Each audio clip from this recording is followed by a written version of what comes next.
And we're live. And if you are wanting to beef up your beauty biz this summer, then you are in the right place. I'm Kate Schofield. And I'm Victoria Rocca. And we're joining you from opposite sides of the planet. It's Friday evening for me. And it's midday Friday for me. It's lunchtime, actually. Yeah. So we're having a little bit of a hiatus, aren't we, on our mentorship? Because do you find that like permanent makeup, there's a little bit of a dead time in summer? Oh, yeah, it's a lull for sure. I mean, kids are out of school, so people's finances are dedicated to that. Things like summer camps and vacations and childcare that they didn't have to pay for before. And people are going on these vacations, so they also are not trying to get permanent makeup where they can't go swimming, go sweating, go to the beach, whatever. So, yeah, we definitely get to enjoy having our summers off. I don't know if enjoy is always the right word, but yeah. Especially because you are like chief of looking after kids right now. Belinda in South Africa, hello. Thank you for joining us. It's evening for you too. Hi. Yeah, South Africa. Wow, that's far. I guess it's not as far as you are from me, but it's far, but I think we're on the same time. You know what I mean? Because just like directly down. So I also find there's a little bit of a lull, but for us, it's conference season. Yeah, it is conference season. I'm about to be gone for 6 full months. No, I'm not. 6 full weeks. You're like, see ya, back in half a year. So bye, see you at your next birthday. So I think, don't you think that it's like, it's a good opportunity in the summer to kind of take stock of where you want your business to go? And if there is a bit of a lull, what you're going to do about it? Mm-hmm. It's such a good time also. Anytime that we have downtime, I like to prep my next move. And before I can prep my next move, I like to reflect on my last ones and see where did it take me where I thought it was going to take me? Is it taking me somewhere new and interesting? Or do I need to dial it back and kind of readjust my idea? Yeah, because we're halfway through the year, aren't we? I mean, this is it. We all start with New Year's resolutions. I've had a very interesting day where my like trajectory has gone woohoo. like some mad opportunities have come up today where it's just like, oh, I wasn't expecting that. All good things. But again, I think it's now that we start planning for what's going to happen in the second part of the year, and also planning for hitting the conference scene hard. My favorite thing. So I'm definitely down to talk strategy with you. Today, do you want to go through our questions first, or do you want to hop into strategy first? Let's answer the questions that people have submitted. So we've got a couple of questions here that have sort of come back from last week. What size needle do you use for ombre? 1RL and 0.8 or 0.2? Also, my pixels aren't coming out very visible. What speed are you using? Thank you very much. I could take an hour answering. So many variables. Yeah, so many variables. Yeah. Go ahead. You first. I generally don't use a 1RL a lot. I only use it on people who have really beautiful skin that I want that pixelated look. I probably wouldn't use a 0.18 or a 0.2 because I'm too flipping impatient. It's going to take me all day because that's such a tiny dot. My go-to needle of choice is a 3RL, and a lot of people can't even handle that. They can't handle liners. So what I would say is it depends on the client. You can do an ombre on any client depending on the skin type, and it depends on what client I've got, what pigment I'm using, and the speed will be down to the client as well. But I generally work a lot lower than a lot of people. My catchphrase is turn your machine down. Yeah, it sure is. Nice. I really favor the 3RS. I like a shader, especially on more textured skin, more so than a liner. I do less damage that way. And so I'm going to see a lot less of that weeping of the skin, a lot less inflammation, and it's going to sink into the skin a whole lot more easily. I think also when you're looking for pixelation, it's important to think about what tools you're using, not just the needle. I'm working really slow, as slow as my machine can go. And I'm working section by section and just saturating.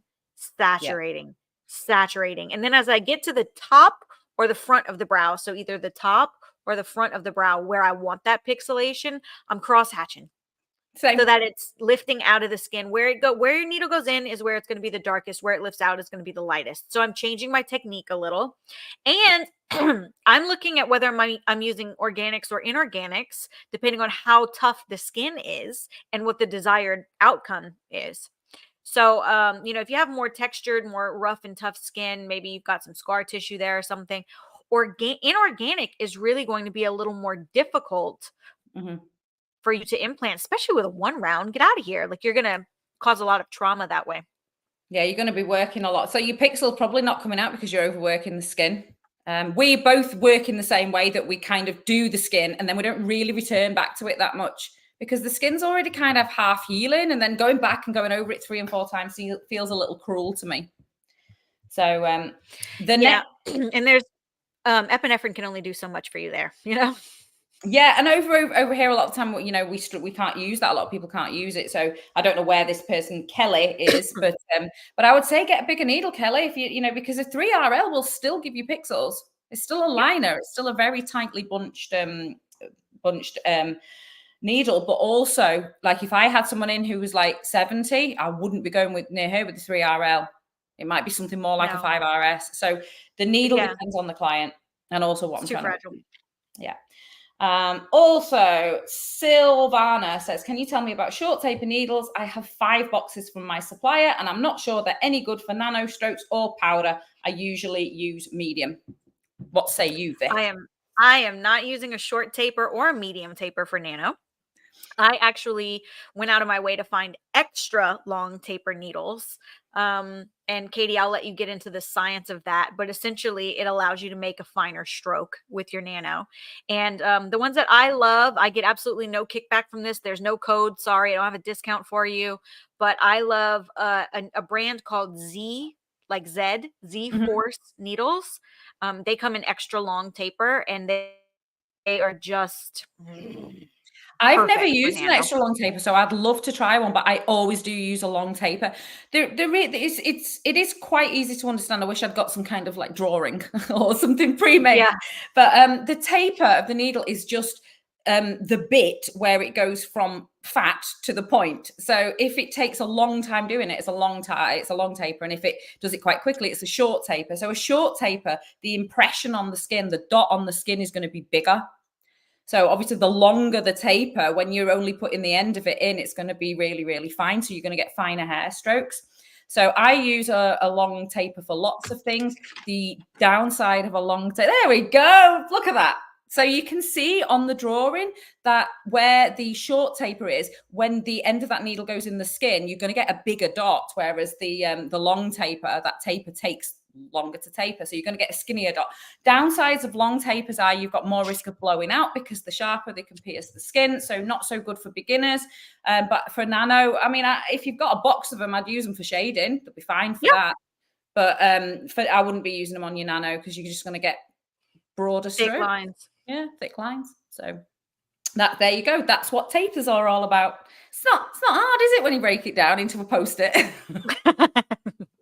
And look, I'm so on brand because I have pink ones. But for you, I'm on brand with Corey Taylor. Always Corey Taylor beside me.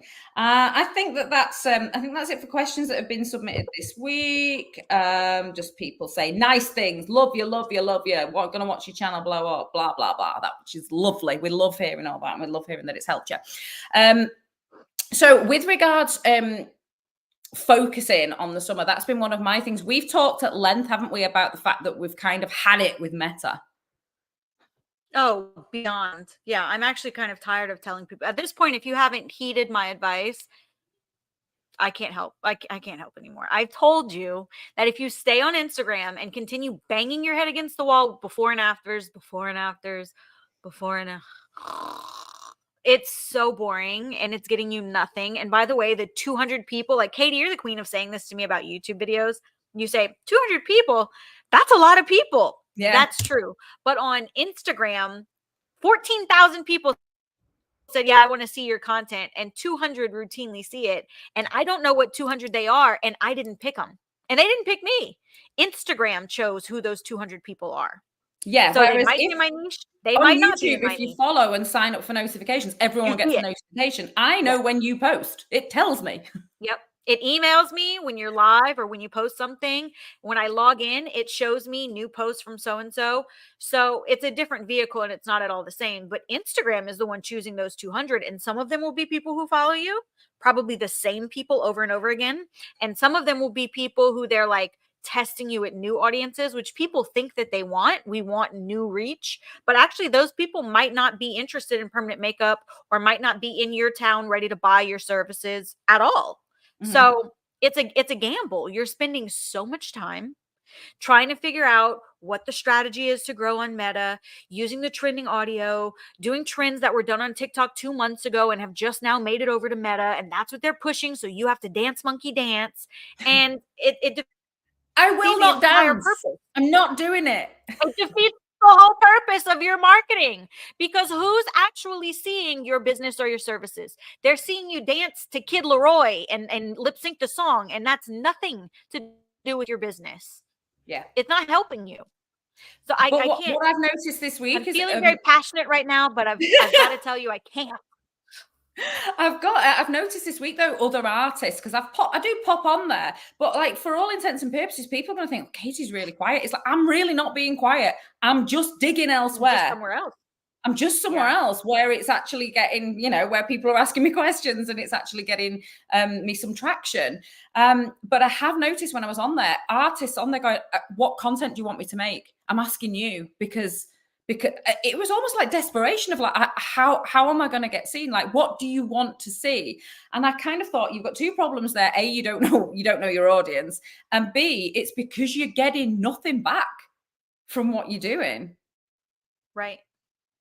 Right. There's no longer community there. There's no longer conversation there. And you're just guessing now. It's completely blind. You have absolutely no replicable system. You have nothing that you can predict there. I'm so over it. Yeah, and so that was my focus this summer, was to kind of pull back from things that weren't serving me. And I actually think that when you do that, when you start just digging a hole in one or two places, you actually start getting results. And that was I had like people tagging me into things on Facebook groups, and that's when this time I was like, this is taking my focus. I was actually working on something, and then got a notification about a Facebook group. Somebody mentioned you in there, and I thought, this is taking my focus away from the thing that I actually should be doing. And I've snoozed all the Facebook groups because I was like, it's just people regurgitating the same old stuff rather than actively following good advice. Yeah, that's a big reason why we closed our Facebook group. We had over 1,000 members in our Facebook group, and it was active. People were posting all the time, but it's not necessarily advice that we wanted to stand behind. A lot of times people were giving each other advice in our container that we built and rounded people up and said, we'll help you here. Other people are giving them advice, and it was terrible advice. Yeah. So rather than spending all day on something that doesn't pay us, refereeing a free Facebook group, we said, well, we'll just close it then, and we'll help you somewhere else where we actually can help. Yeah, and that's why we ended up in our email list, guys. Wasn't it? And actually, we spend a lot of time on those email lists, and it's like, this is advice that we know to be true, that will help you, and that if you implement it, you're going to see changes in your business. If you do everything that we tell you in those emails, you will see differences. Whereas the Facebook group felt like mopping up, constantly going, no, that's not right, that's not right. I felt like I was just like trying to herd water. It's funny, but it's not funny because it's true. And you get lost in those like negative 1x tasks very quickly. Very quickly. They will eat up all of your time if you let them. Just like a bad friend. If you have a friend who you always have to console, who's always crying, who's always saying, poor me, poor me, poor me, poor me, and your relationship begins to revolve around you telling them, it's okay, I'll help you, I'll help you. At some point, they drag you down with them. I think we've all experienced a friendship like that as younger girls, in our teenage days, early 20s. There's always someone who has that kind of dynamic in a relationship. That has become the relationship with Meta, is trying to fix it, trying to figure it out, trying to appease it, trying to make them happy. And it's not serving you in any way. It's a gigantic waste of your time, actually. Completely. And anything that is a waste of your time is taking you from the things that are productive. So I think that the challenge for everybody to find out is what is going to be productive for them and their business, because it's hard. It's really hard to go, I'm just not going to post on Instagram for a month. I mean, like, for me, that was a bold move to go, see ya. I'm not here. People called us crazy. They did. I do still post to Instagram, not often, and it's not me, it's my social media team, and it's just content that they're taking from YouTube shorts or clips from my YouTube, or stuff that's inspired by my email list. I mean, my email list is where I give out all my juicy good stuff, and I give it every Monday. Every Monday I sit down and personally write an email answering the needs of people who emailed me last week. So it's just the easiest way for me to disseminate information without being, no, that's not right, I'm going to give you some really bad advice right now. Or fighting about it, arguing about it. Taryn did a wonderful thing the other day where she actually showed you all the different ways to get to 9 as well. Yeah, I saw that. And I thought that was good. You know, there are different ways out there, and there's different ways of doing things, and we are artists. But yeah, absolutely. I think that is having proper advice that you can follow, because you just don't know what you're getting in there. And I think people go round and round and they just get swamped by it. And I think if actually you'd spent your time creating something that was going to connect with your ideal client, and again, that might be another problem, that people don't know where they should be digging, and in which case they definitely need to follow your they need to be on my email list as well. But ideal client targeting and knowing where your client base is and hangs out is definitely your strength. Yeah, spoiler alert. If you don't enjoy the experience that you're having on Instagram right now, I bet you your clients aren't even there. Your ideal client might not even be on Instagram. I don't know if that has occurred to you yet. If it hasn't, let me open your brain for you. Just expand your mind. If you open up Instagram and you scroll and you scroll and you scroll, and everything is either an ad or a suggested account that you're not actually interested in, and you're not seeing your friends or people that you chose to follow, your clients are having the exact same experience. And do you know where they are? They are not on Instagram. They're on TikTok, where they see everyone that they want to follow in their following feed. And they have a very, very curated algorithm. I don't see the same stuff every day. I see whatever I show the algorithm I'm interested in today, and I see lots of it. So if today I'm looking for an ab roller, you bet I'm going to get that stupid ab word thing that I'm probably going to buy at some point, because I do kind of want it, but I don't want to spend $75. They keep serving it to me because they know that I clicked and saw it once. Yeah. And then as soon as I'm done with that and don't click it again, and I get, embroiled in some celebrity scandal, they're going to show me a bunch of content on that celebrity scandal. And when that's over and dies down, and I'm no longer interested in whether or not Central C and Ice Spice are together, who cares? They're going to show me what's going on with, the guy on the roof or whatever it is. They update every day. It's not the same bullshit over and over again for a month. Instagram is so far behind. It's like being in the United States and saying, oh, there's no public transportation here. And in the meantime, who is it? Japan just said that they're going to start making their taxis helicopters. They're light years ahead of us, man. I'm sorry to say this, but I actually had this conversation where I was talking about you coming over here, and I was like, I mean, I can just pick them up from the airport, but they could get a train. Oh, I don't know if they'd be brave enough to get a train. They don't have trains there. I was like, we just have a train everywhere. We got that. I just think that it's incredible that some people are willing to go down with the ship they're not the captain of. Yeah. Instagram is not serving you. And there's another place that is also free, just like Instagram, where you can post as much content as you want and reach people who are looking for it, and you're just ignoring it. And I'm not saying that to say that everybody's ideal client is on TikTok. That's not the case. Because if Miss Betty, who's 75 and works the Rotary Club and has her red hat ladies at the church all the time, if that's your crew, they're not on TikTok. They're also not on Instagram, though. They're in Facebook groups, or they're actually at the church rec room, and you could just go and have lunch with them and sign them all up. You have to know your client to know where to find your client. Yeah, is my point. But nobody's hanging out on Instagram. The only other people on Instagram are other artists who don't know where to go yet.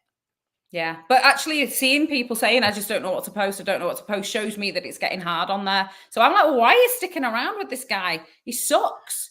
I mean, I'm not saying I won't string him along, and if I want to DM people or if I want to put some stories up, I'll do it, but it's on my terms. I'm not going to be told that. It's an abusive relationship. Yeah. They can't walk away from the boyfriend who keeps beating them. Yeah, because they don't know what else is out there. I mean, I it's obviously a psychological thing, they're attached to something. This used to win. This used to do so well. Because it again, he used to love me. It used to be so fun. But again, you definitely liken it to a drug dealer relationship. Yeah, I have said that many times. The entire, crest of what's happened with Meta was just a drug deal in long form transaction. So they get you addicted by giving you something for free. So let's just start it just when Reels began, just a couple years ago.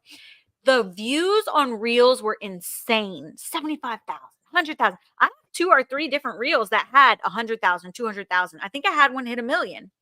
And if you were an early adopter, you got all of those. Gary Vee told us a long time ago that's not going to last very long. TikTok was the same. You could get crazy, outrageous amounts of traction on that app. And, 100,000 followers on the app is moderately successful. 100,000 followers is moderately successful. But then over time, they started shrinking that reach and shrinking those views. And you had the option to boost a post. Do you want to boost the post? You can pay us $20 and we'll show it to more people. And you can even pick the people. Tell me what you want them to be interested in. And then after a while, that got more expensive because lots of people are trying to do it now. And on it went until finally you're priced out. You're not making any money. Your clients aren't there anymore because all they're seeing is paid and sponsored ads. They don't want to, that's not fun. And yeah, technically it's free for you to be on Instagram, but if you're not paying to play, then you're not even really in the game anymore. They will give you a free sample. Oh, sure. Yeah, you can hit the blunt. Try it. And then they want you to say, oh, why don't you try some of this on me? And then you say, oh my God, I want to try that again. And they say, yeah, it's just $10. It's just $10. It's just $10. Before you know it, you're thousands in and you're selling your mom's sofa and they don't care.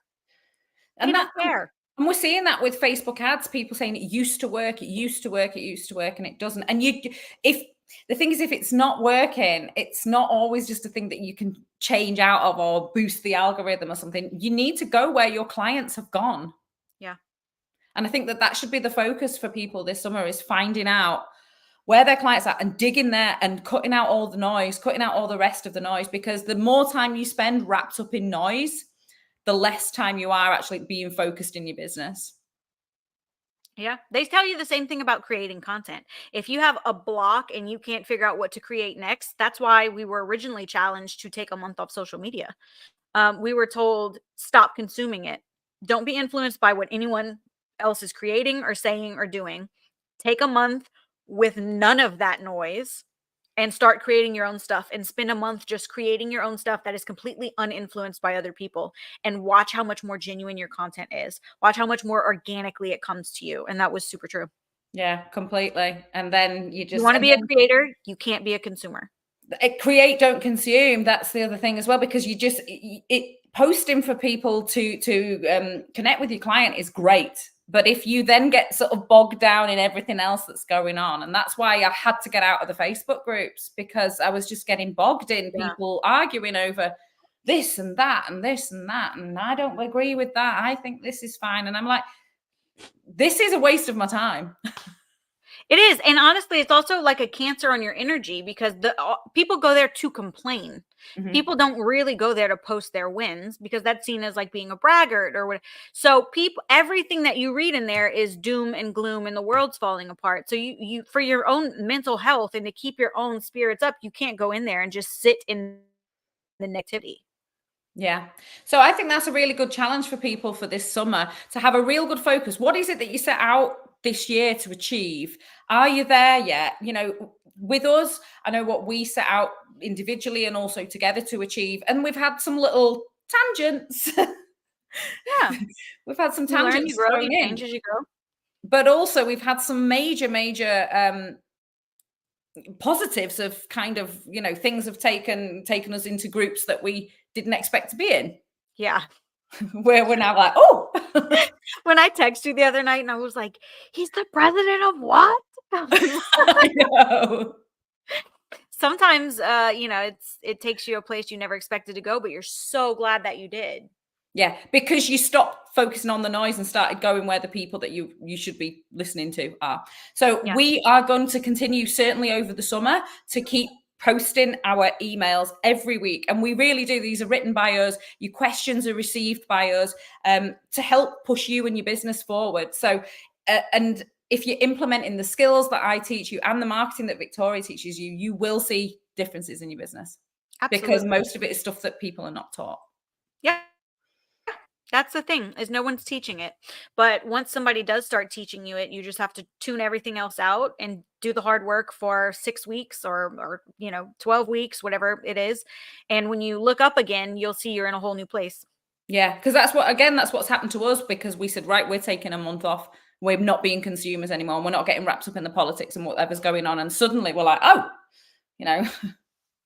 and then we're able to push out, I did get wrapped up a little bit in the Central Sea Ice Spice drama, but it was for good. The video comes out next week. It was research. It was good. I think, okay, right. I consumed a lot. Can I just say that when you're on a diet, you are allowed. You are allowed the occasional splurge, aren't you? Sometimes I might just have a little go and think, oh, let me see what the chefs are up to. Look, I'm a pop culture girly. I always have been, which is why I'm good at marketing and why I'm interested in marketing. But I went and watched a video on my favorite restaurant yesterday. I was like, I'll just watch him cook a turbot. Okay, good. So keep sending your questions in. I'm going to link underneath both mine and Victoria's email list so that you can sign up to that and get some real actionable advice, and just keep looking in the right place. Find where your client is and focus on that. I'm not saying ditch all the other things, but it's just putting your focus into the places that are going to give you the best results. That's it. And I'll catch you maybe next week. I don't know, because we're starting, as I said, we've got a big conference season starting. So we're going to be scattered all over the world, aren't we? So we'll keep doing these lives when we can, but we are. The good news is I can write my emails from anywhere. So exactly. Anytime zone, anywhere, even an airplane. Yeah, let's do it. We've got a big flight coming up. Boy, do we. All right, my friend. Thank you so much for joining me today, everyone. Thank you for tuning in. Go and grab our emails if you're not on the email list yet. And we will talk to you Monday, because that's when our emails come out. Mine comes out Sunday, but most people probably get it Monday morning. Cool. See you later. Bye.